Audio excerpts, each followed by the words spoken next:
देहनी तो नाव बनी जाई नारी तो मूर्ख बनब हम भारी।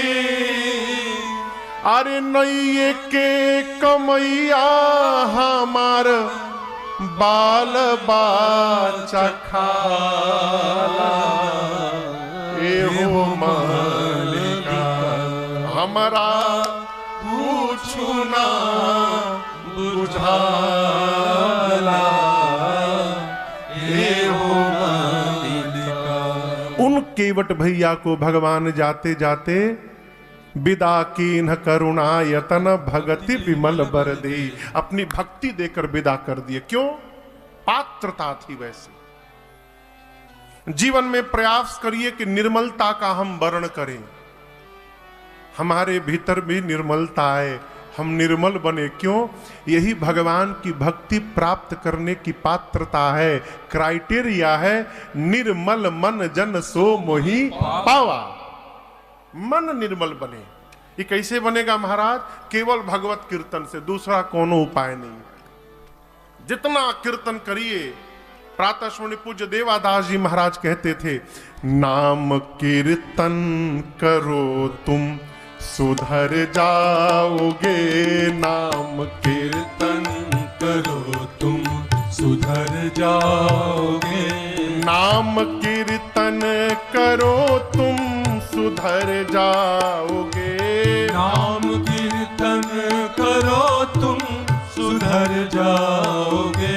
नाम कीर्तन करो तुम सुधर जाओगे।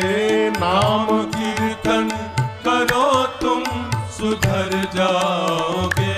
पाके हरि प्रेम निश्चित ही तर जाओगे। पाके हरि प्रेम निश्चित ही तर जाओगे। नाम कीर्तन करो तुम सुधर जाओगे। नाम कीर्तन करो तुम सुधर जाओगे।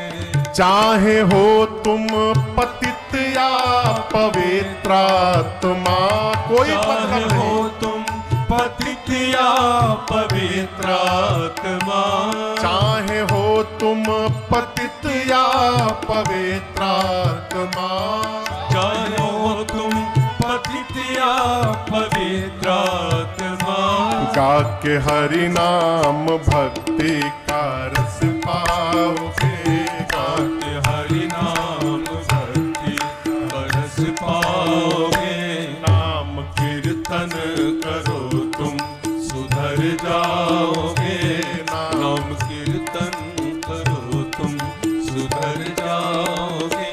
करके करुणा मनुज देह प्रभु ने दिया। करके करुणा मनुज देह प्रभु ने दिया।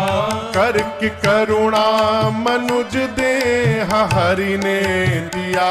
करके करुणा मनुज देह हरि ने दिया। क्यों नहीं राम का नाम तुम गाओगे। क्यों नहीं राम का नाम तुम गाओगे। नाम कीर्तन करो तुम सुधर जाओगे।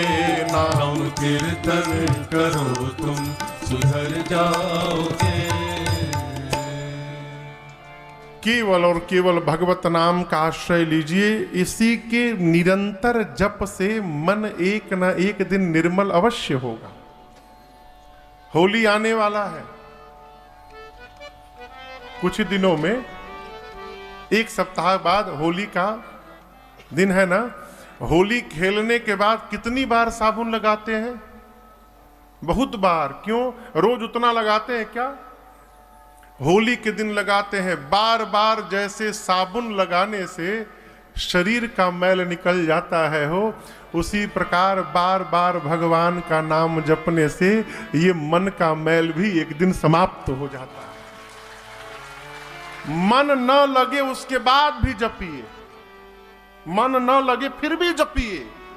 जैसे जैसे मैल उतरेगा मन का, वैसे वैसे आपका मन लगते जाएगा, और जब पूरा मैल समाप्त हो जाएगा फिर सर्वकाल भगवत नाम का ही स्मरण होता रहेगा। यही पात्रता है। जाते समय भगवान शंकर ने अगस्त ऋषि को रघुनाथ जी की भक्ति दक्षिणा के रूप में प्रदान की और विदा मांगा। किसी के घर जाइए तो बिना सामने वाले को सूचना दिए, बिना अनुमति लिए वहां से आइए ना, ये संस्कार है, मर्यादा है। कई लोग आते हैं, आप भीतर बैठे तलु गायब। यहां भगवान शंकर मुनि सन विदा मांग त्रिपुरारी, अगस्त ऋषि से विदा मांगे और उसके बाद चले भवन संग दक्ष कुमारे,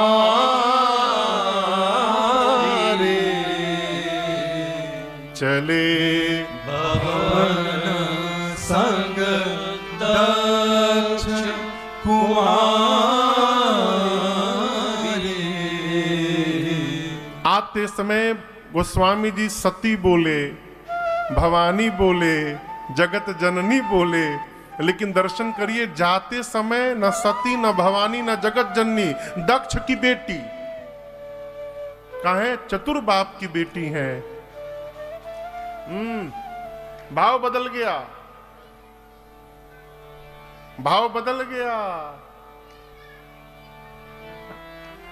कान में सब पहुंचता। चले भवन संग दक्ष कुमारी, पहुंचे। अब यहां दर्शन करिए, त्रेता युग का समय है। राम जी अवतार ले चुके हैं। अवतार लेकर भगवान उसी दंडकारण्य में 14 वर्ष के वनवास में है। प्रातः काल भगवान शंकर आकाश मार्ग से कैलाश चले मां सती के साथ। नीचे रावण आया, सीता मैया का हरण करके ले गया। राम जी लक्ष्मण जी मां के वियोग में मां को ढूंढ रहे हैं, रो रहे हैं।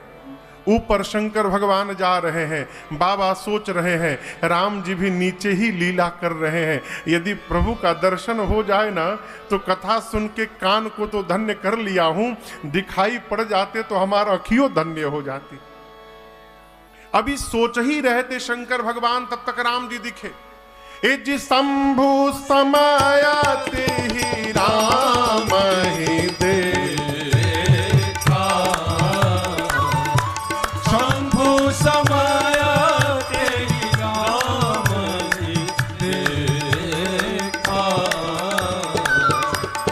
हृदय अति हर्ष विशेखा,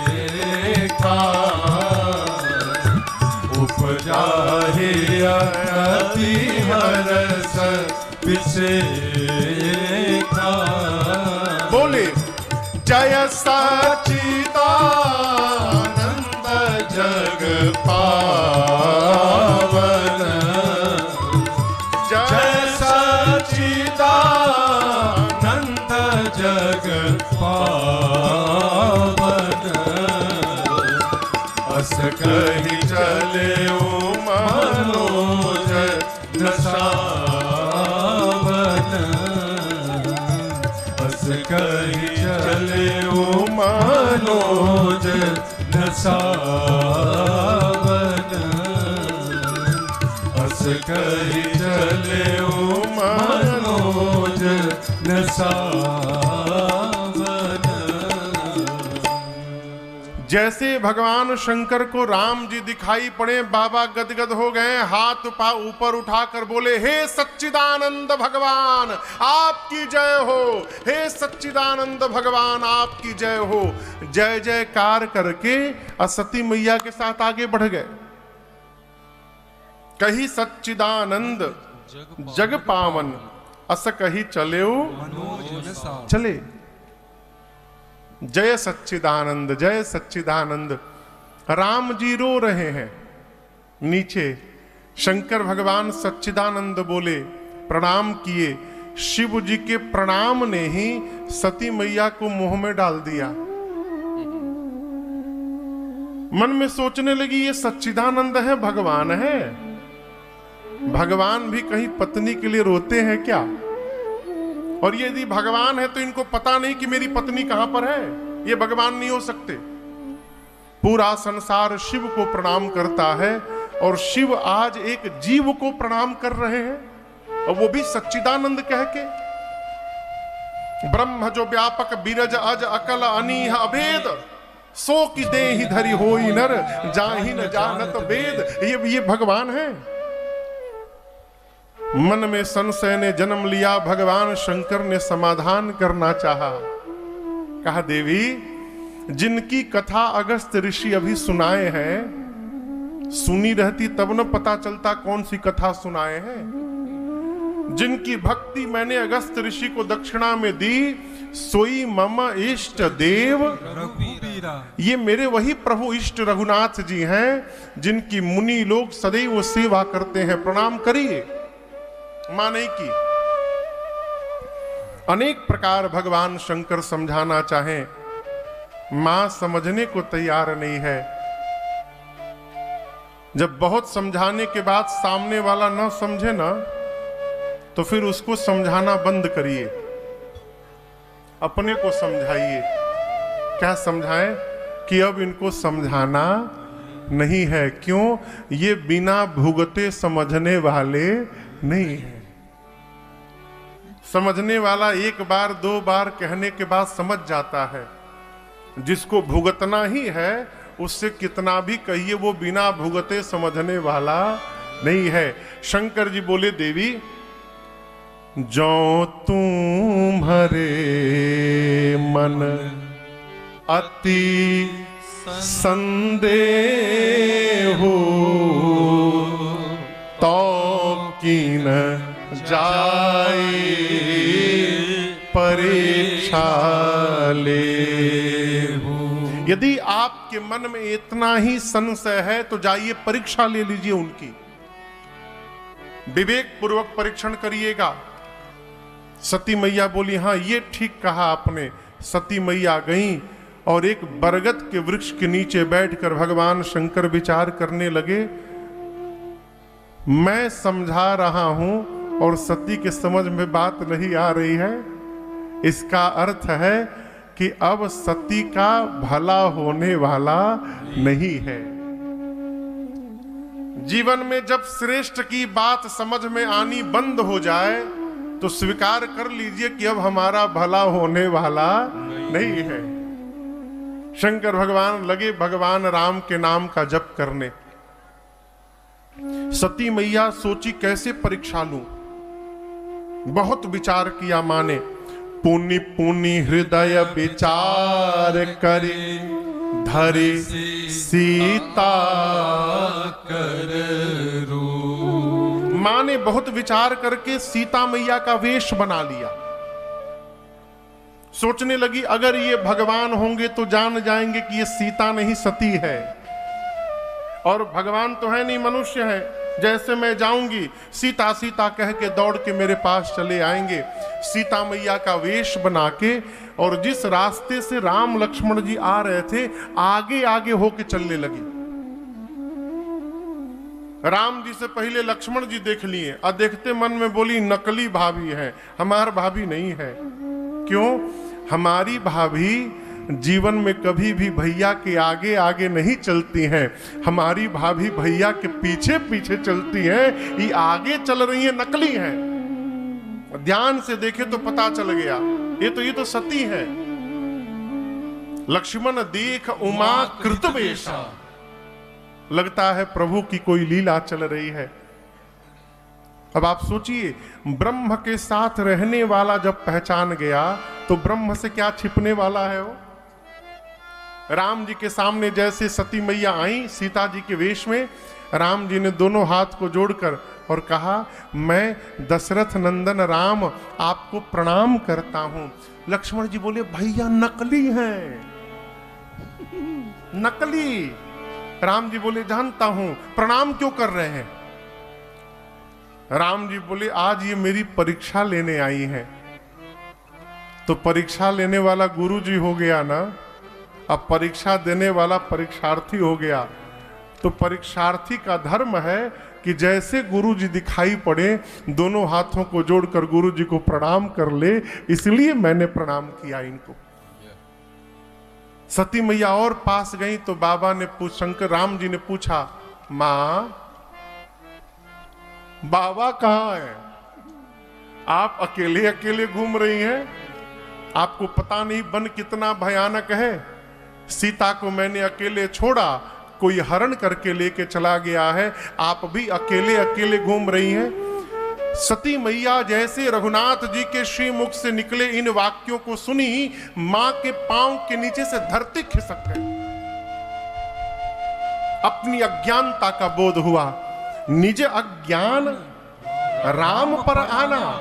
अपनी अज्ञानता के कारण आज मैंने भगवान में संशय किया, अज्ञानता के कारण अपने पति के वचनों पर अविश्वास किया, अब जाकर क्या मुख दिखाऊंगी? कुछ बोली नहीं, बिना कुछ कहे राम जी से एक शब्द नहीं कहा। मास ने मुड़ी सीधे पहुंची बाबा के पास।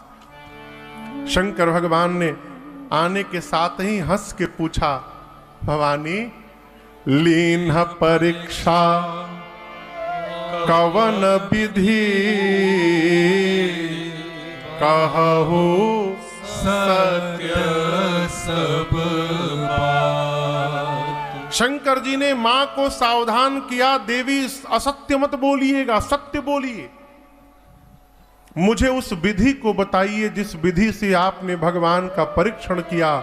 राम जी अनंत हैं, न उनके प्रारंभ का पता है न अंत का पता है। मैं भी तो जानूं, जिसके आदि अंत का पता नहीं है उसका परीक्षण कैसे किया जाता है, मुझे विधि बताइए पहले। सती मैया तो सत्य ही बताना चाहती थी माई बाप, लेकिन जिस माया का चेहरा स्वरूप संभारा, भगवान शंकर अपने सहज स्वरूप में प्रवेश किए। हर मनुष्य का, हर जीव का अपना एक सहज स्वरूप है। बाहर तो घर के हम बहुते नाटक कर ले। देखिए, सहज जीवन का मतलब जानते हैं क्या है? सहज जीवन का मतलब, हम घर के बेडरूम में बैठे हैं और बाहर यदि कोई मिलने आ गया तो बेडरूम से बाहर निकलते समय हमको सोचना ना पड़े, ये सहज जीवन है। ये नहीं कि घर के बाहर किसी और रूप में जी रहे हैं, घर के भीतर किसी और रूप में जी रहे हैं। अचानक कोई आ गया, अब सोच रहे हैं कैसे सामने जाएं, इस रूप में वो देखेंगे तो क्या कहेंगे? ये सहज जीवन नहीं है, ये असहज जीवन है। भीतर बाहर एक रसता बनी रहे, ये सहजता है। सहज स्वरूप क्या है? एकांत में हम जो करते हैं वो हमारा सहज जीवन है। एकांत में, जिस समय हमको कोई नहीं देखता, हम अपने बेडरूम में हैं, उस समय हम जो हैं वो हमारा सहज जीवन है। भगवान शंकर का सहज जीवन क्या है? परमात्मा मेरे प्रभु श्री राम का चिंतन करते रहना। बाबा कैलाश में गए, कमलासन लगाकर बैठे, शंकर सहज स्वरूप संहारा। आसन डसाकर बाबा नेत्र बंद करके रघुनाथ जी का चिंतन करने लगे और मन ऐसा भगवान के रूप में लगा। गोस्वामी जी कहते हैं, लागे समाधि अखंड अपारा। भगवान शंकर योग के चरमोत्कर्ष अवस्था पर पहुंच गए। योग की 8 सीढ़ियां हैं। यम, नियम, आसन, प्राणायाम, प्रत्याहार, धारणा, 7वें पर ध्यान और तब जाकर 8वें पर समाधि। ध्यान के ऊपर समाधि है। भगवान शंकर सहज स्वरूप में प्रवेश किए, रघुनाथ जी के रूप का चिंतन करने लगे, मन शरीर से निकलकर परमात्मा में विलीन हुआ, समाधिस्थ हो गए। कितने दिन के लिए समाधि में बैठे रहे? 87,000 वर्ष। कितना दिन? 87,000। 87,000 वर्ष बाबा समाधि में बने रह गए। बीते संबत सहस 87 तजी समाधि शंभु अविनाशी। 87,000 वर्ष बाद जब भगवान शंकर समाधि से बाहर निकले, राम नाम का स्मरण किए, सती मैया जान गई कि बाबा जग गए हैं। जाकर मैया ने वंदन किया है। यहां देखिए, पार्वती मां भगवान शंकर के कहां बैठी हैं? वामांग में, बाएं भाग में बैठी है ना। स्त्री का अधिकार वामांग में है। स्त्री पति के बाएं भाग रहती है, पूजा में दाहिने आ जाती है और ऐसे बाएं रहती है। लेकिन आज जब सती मैया ने शंकर जी को प्रणाम किया तो बाबा ने वामांग में नहीं बिठाया। कहां बिठाया? सन्मुख शंकर आसन दे। बाबा ने मैया को सन्मुख बिठाया। क्यों? अब सती वामांग में बैठने का अधिकार समाप्त कर चुकी है। बाबा ने त्याग कर दिया है। सामने बिठाए, लगे कथा कहने। उसी समय ब्रह्मा जी ने सती मैया के पिता दक्ष जी को बहुत बड़ा अधिकार दे दिया, प्रजापतियों का नायक बना दिया। दक्ष को जब बड़ा अधिकार मिला तो भगवान शंकर को अपमानित करने के लिए, जब आदमी कुछ पा लेता है तो सबसे पहले उसको जरूर निपटाता है जो जो उसको पहले कुछ बोला हो। लेकिन यहां शंकर जी कुछ बोले नहीं है। अकारण ही दक्ष अपने दामाद भगवान शंकर को अपना शत्रु मानते हैं। भगवान शंकर को अपमानित करने के लिए दक्ष ने यज्ञ की रचना की, सबको बुलाया। सारे देवता अपने अपने विमान पर बैठकर देवियों के साथ जाने लगे। सती मैया ने भगवान से शंकर से पूछा, प्रभु ये सारे देवगण कहां जा रहे हैं? बाबा ने कहा, देवी आपके पिताजी यज्ञ कर रहे हैं और ये सारे देवता उसी यज्ञ में भाग लेने जा रहे हैं। मां ने हाथ जोड़ लिया, कहा, प्रभु पिता भवन उत्सव परमा, जो प्रभु आयसु हो तो मैं जाऊं कृपायतना, सादर देखन सो। प्रभु पिता के घर में उत्सव है, यदि आपकी अनुमति प्राप्त हो जाए तो प्रभु क्या मैं उस उत्सव को देखने के लिए जा सकती हूं? शंकर जी ने कहा, देवी आपने बात बड़ी अच्छी की, मुझे भी बहुत अच्छा लगा सुन के। लेकिन एक बात कहें, आपके पिताजी ने हम लोग को बुलाया नहीं है।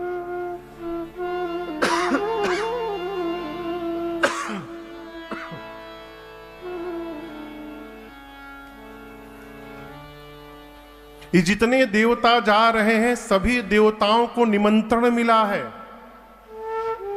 परंतु हमारे बैर तुमहु बिसर आयो।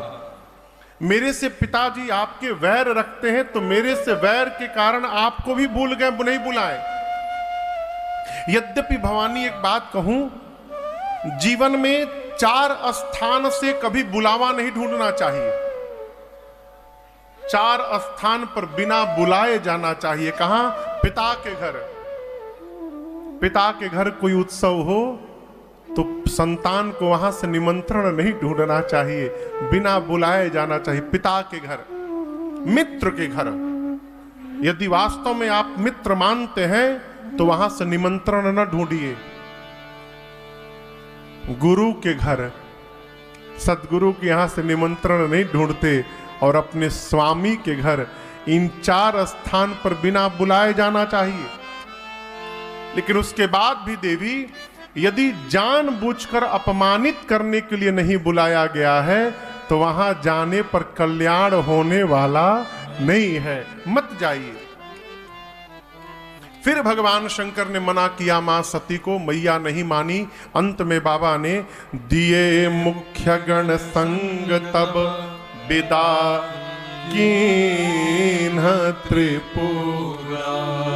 मुख्य गणों को साथ में देखकर बाबा ने सती मैया को विदा किया।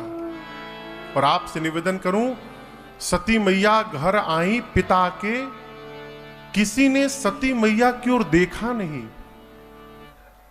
दक्ष ने सबको त्रास दिया था, आएगी तो कोई बात नहीं करेगा, कोई नहीं मिला। केवल उनकी अपनी मां प्रसूति मैया मिली, बहनें भी मिली, लेकिन गोस्वामी जी कहते हैं भगिनी मिली बहुत मुस्कुराता।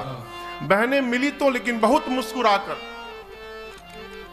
मुस्कुराना ठीक है, बहुत मुस्कुराना ठीक नहीं है। कोई घर में आवे और आप मिले, अरे अरे जय हो जय हो, हाँ स्वागतम स्वागतम, ये तो ठीक है। बहुत मुस्कुराना, अरे आप भी आ गए, अरे वाह वाह क्या बात है, बताइए आप भी आ गए, इसका मतलब आपको आना नहीं था, बिना बुलाए आप आए।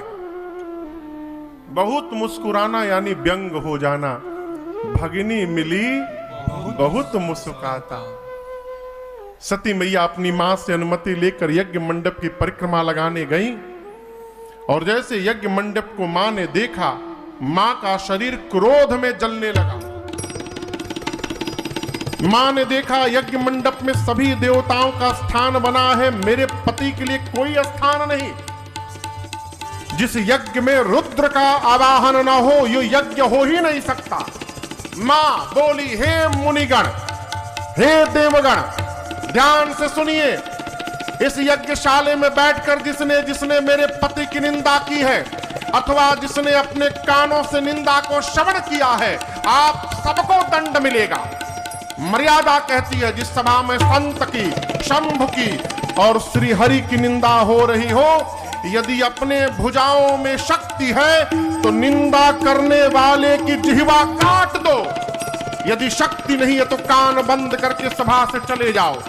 मेरे पति केवल मेरे पति नहीं है, शंकर जगत के पिता हैं और आज इस मेरे मंदमती पिता ने मेरे पति का अपमान किया। आज के बाद मैं इसकी बेटी के रूप में जीवित नहीं रहूंगी। इतना कह के मां ने शरीर में योगाग्नि को प्रज्वलित कराया और मां ने सभा के मध्य में ही अपने आप को जलाकर भस्म कर दिया। हाहाकार मच गया हो। मां के पूरे शरीर में योगाग्नियां लपटे ललपकने लगी। जितने रुद्रगण थे यज्ञ विध्वंस करने लगे। शंकर जी को पता चला, वीरभद्र को कुपित करके बाबा भेजे। वीरभद्र आए, पहले यज्ञाचार्य की दाढ़ी नोची, पूषा नाम के देवता के मुख पर ऐसा प्रहार किया उनके सारे दांत टूट गए। किसी का पांव तोड़ा, किसी का हाथ तोड़ा। दक्ष के सर को पकड़ के हाथ से घुमाकर, धड़ से उखाड़कर और अग्नि कुंड में ले जाकर पूर्ण आहुति कर दी। बाबा के गण लगे यज्ञ विध्वंस करने। बाद में शंकर जी को और विष्णु भगवान को बुलाकर यज्ञ की रक्षा कराई गई। यहां दर्शन करिए, सती मैया मरते समय सती मरत हरिसन बर मांगा, सती मरत हरिसन बर मांगा, जन्म जन्म शिव पद अनुरागा, जन्म जन्म शिव पद अनुरागा, तेहि कारण